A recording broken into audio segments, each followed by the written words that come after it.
Good morning class 8। आज हम chapter number 9 पादर उस चैप्टर को समझने जा रहे हैं। ठीक है, तो पादर का मतलब होता क्या है? पादर का मतलब होता है गोंदरू। ठीक है, गांव की भाषा में उसको बोलते हैं गोंदरू। तो पादर वो होता है कि जो पूरा गांव होता है, तो गांव के अंदर जाने से पहले स्टार्टिंग में एक खुला मैदान रहता है। ठीक है, वहाँ पे एक छोटा मंदिर होता है, कुआं होता है और बड़े बुज़ुर्ग वहाँ आकर बेंच लगाई होती, वहाँ बैठते हैं। चारों तरफ पेड़ लगाए होते हैं। ठीक है, गांव के छोटे मोटे जो भी फंक्शन होते हैं वो वहाँ होते हैं। तो इस तरीके का जो एक खुला मैदान है उसको बोलते हैं पादर। ठीक है, तो डॉक्टर किशोर सिंह सोलंकी ने पादर के ऊपर ये निबंध यहाँ प्रस्तुत करा है, जिसको आज हम समझने जा रहे हैं। ठीक है, ये तुम्हारे एग्जाम में भी पादर का निबंध आएगा, तो अब ध्यान से यहाँ समझना कि पादर है क्या। ओके, तो अब हम लेखक का परिचय ले लेते हैं।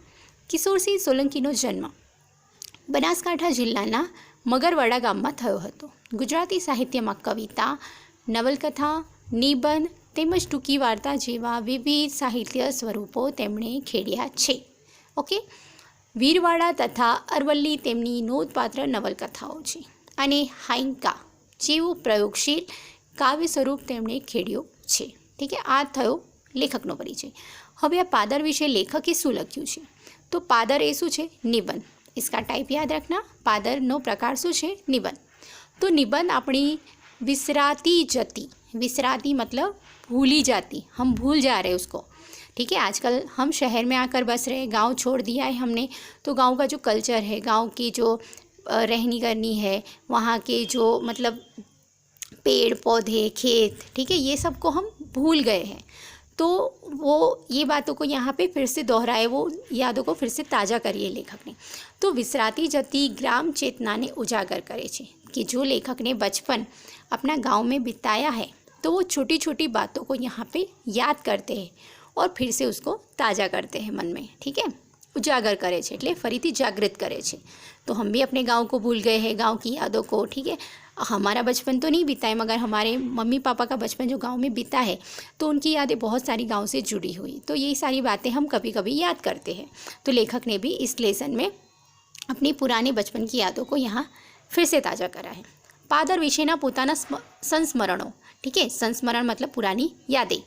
ये संस्मरण ने लेखके काव्यमय मानीवा रजू कर्या छे. ठीक है, तो किस तरीके से हर एक मौसम को, हर एक प्रोग्राम को, ठीक है, बचपन में वो बच्चे कैसे मस्ती करते थे, उनकी मम्मी कैसे डांटती थी, ठीक है, बहुत सारी चीज़ें यहाँ पे जोड़ी है. तो हर एक पेज को ध्यान से समझना. ठीक है, तो आज हम लेसन स्टार्ट करते हैं. तो अब स्टार्टिंग में है अमे पादर में रमीए. ठीक है, तो खेलना किसको पसंद है? बच्चों को. तो लेखक यहाँ पे अपने बचपन के तौर पे याद करते हैं, तो अपने खुद बच्चे बनकर यहाँ याद करें कि हमें पादर में रमीए, कि जब छोटे थे तो हम कहाँ खेलने जाते थे? पादर में. पादर शब्द सांभळतानी साथे, ठीक है, ये वर्ड सुनते ही अमने आनंद थाय, खुशी थाय. ठीक है, अगर हम बच्चों को बोलते हैं कि चलो हम आइसक्रीम खाने जाते हैं, चॉकलेट देते हैं, घूमने जाते हैं, तो बच्चों को बड़ी खुशी होती है. ठीक है, पर यहाँ पे गाँव के बच्चों को पादर शब्द सुनते ही क्या होता है? खुशी होती, आनंद थाय छे. अमारा पग नाचवा मांडे छे, खुशी के मारे झूमने लगते, नाचने लगते बच्चे.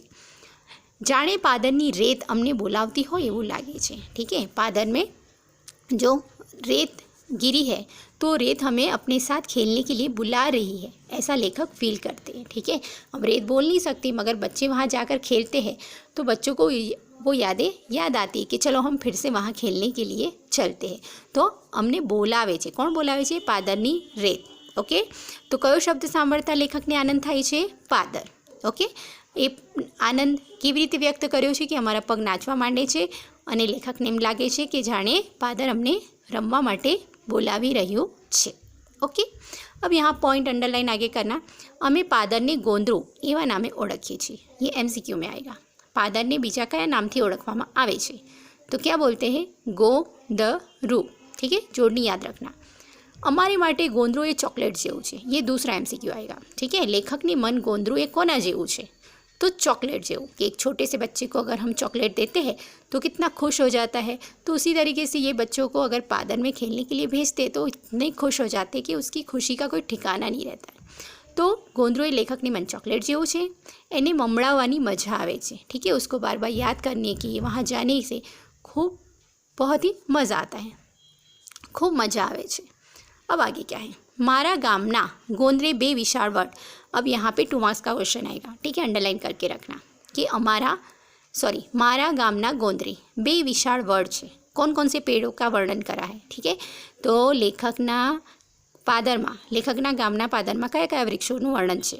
તો બે વિશાળ વડ છે જે દર વર્ષે પોતાની વડવાઈઓ વધારતા જાય છે। जो बेल जैसी रस्सी जैसी वो आती है ना, वो पेड़, तो ये वडवाइयों વધારતા જાય છે। સામેના ભાગે ઉભેલો पीपल का पेड़, पीपरो अने पीपड़ा, तो ये पेड़ों का नाम है, ध्यान में रखना। पहले स्टार्टिंग में क्या है, बे विशाल वड, बरगद के पेड़ बड़े बड़े, ठीक है, वो हर साल अपने रस्सियाँ जैसी वडवाई बढ़ाते रहते हैं। उसके बाद बोला है सामने भागे, सामने की साइड को पीपरो और पीपड़ा, ये भी वर्ड याद रखना, यही वाले लिखने हैं तुम्हें। बीजी बाजू લીમડા और दूसरी साइड को नीम के पेड़ है। गोंदरानी पासे आवेला कूवामांथी गाम पानी भरे। तो मैंने बताया वैसे गोंदरामां पादરની અંદર શું છે, કૂવો પણ છે, તો કૂવામાંથી ગામના લોકો પાણી ભરે છે। મોટો હવાડો છે। अब हवाड़ो क्या होता है वो समझना।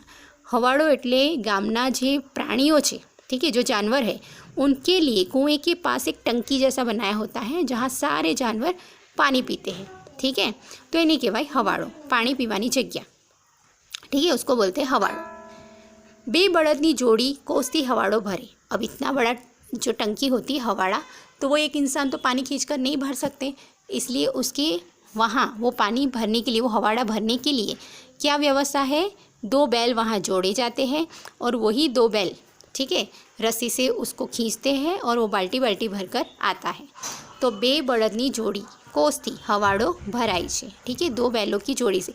यहाँ पे भी क्वेश्चन आएगा हवाड़ो केवी रीते भराई छे, तो यही वर्ड वही सेंटेंस लिखना है, बे बड़दनी जोड़ी कोसती हवाड़ो भरे छे। वच्चेना भागमां झीणी झीणी वेड़ू एटले रेत, ए अमारुं पादर।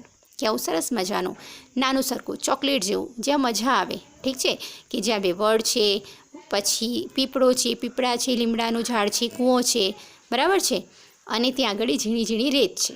તો આવું સુંદર મજાનું પાદર એ મારું પાદર છે, એટલે લેખક અહીંયા કહે છે।